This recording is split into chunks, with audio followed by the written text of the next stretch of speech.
Now,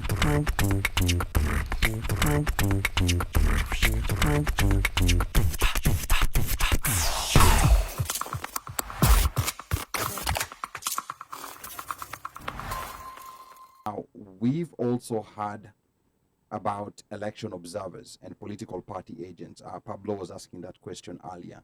Now, what's the difference between these two groups of people, and what are their roles in the polling places here in the diaspora?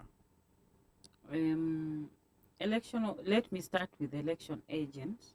The political party agents. Yes, political party agents. Yeah. So political party agent, there is someone who has been hired by a political party to oversee the election process, so that to ensure that everything that is done in that polling station, he's in charge, he's watching, and he's able to give a report. He's just like a security of the vote of that political party. Okay. So political party can be, they are normally given badges by an IBC. They are trained on whatever to do, and they report to their bosses who has employed them.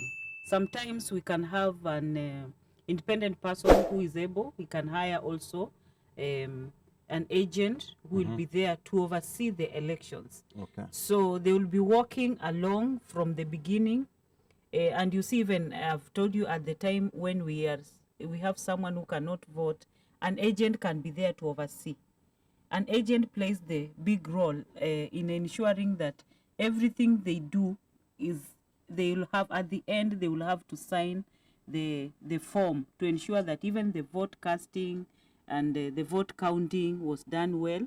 So they will have to sign the form to ascertain, because a form which is not signed by the agent, it means it is disputed.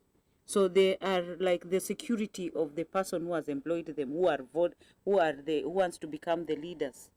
They are the security. So they keep watch of the votes. So, quick question: does IBC already know who these agents are? Like here in the diaspora, in the DC polling station, for example, does IBC? I mean, if I show up and just say I'm an agent, will you allow me in there, or how does IBC identify who's an agent and who's just like a secret agent? No, they normally apply, and it is upon the political party to appoint someone who will be overseeing the election for, like, let me say, if it is Azmio and UDA, they will have their own agents here. Okay. And they must have been approved and trained by IBC.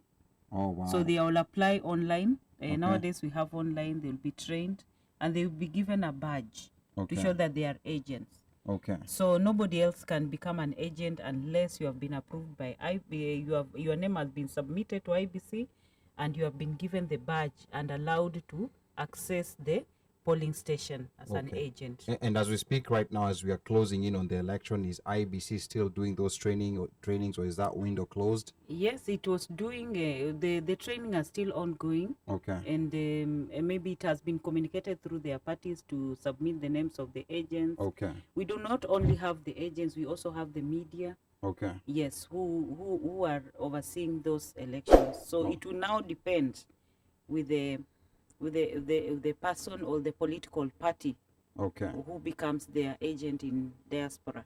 Okay, that's very interesting. What about now? What's the difference with election observers? Who are those, and what do they do? What are they going to be doing in our polling stations here in the diaspora? Election observers are accredited by other election management bodies.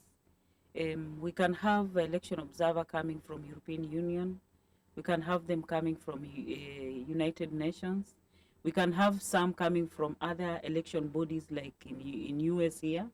We can have other coming from different countries.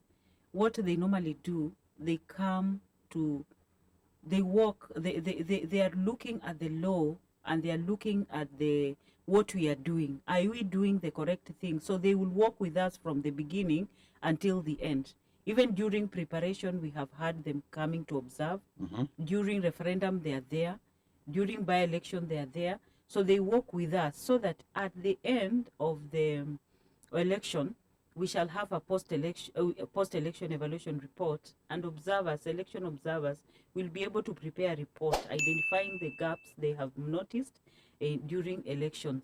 So these ones are accredited, and the body identifies, and then they apply. Nowadays we have the link which is done online, and once you apply on it, you are given a badge. When you come in, you'll go to any station that you want, you'll walk in, you'll go to, and you'll be able to make a report. And these reports are very important during the time of it cannot be complete for post-election evaluation report without observers report. Yes, because they are all over the country, and even here I know there are some will be doing observing in this country. Okay, in good. This polling station in Washington DC. Okay.